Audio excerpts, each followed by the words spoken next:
Sir, here on question number 3, name factors affecting fishing industry in China.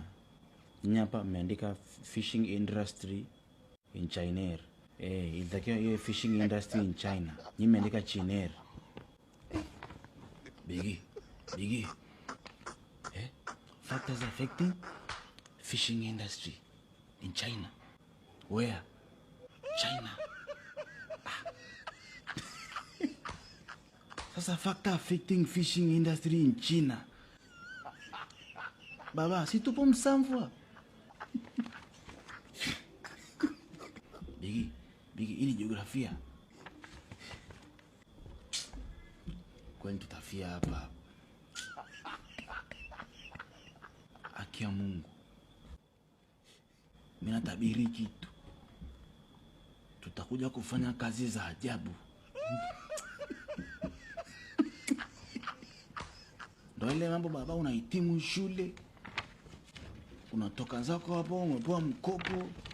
Unaenda kununua IST, unaanza kuita ndinga.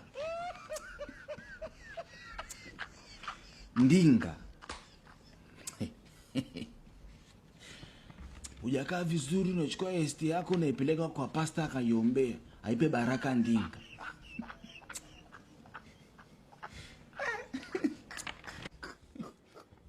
Unajua mtu ukikosa hela baba unakuwa una hasira.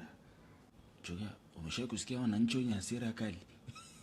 Baba, ukipanda daladala, alafu ukiwa una hela, akitokea mtu akakukanyaga wewe, alafu huna hela, akikwambia samani, wewe unasikia kama amekutokania mama yako mzee.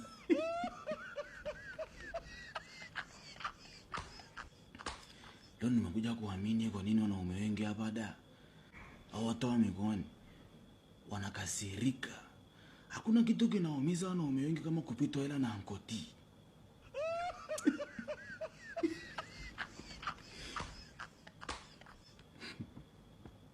Bigi. Unalijua lile jiwe lililowashinda waashi? Jiwe lililowashinda waashi. Choka mistake. Mwangalie msimamizi.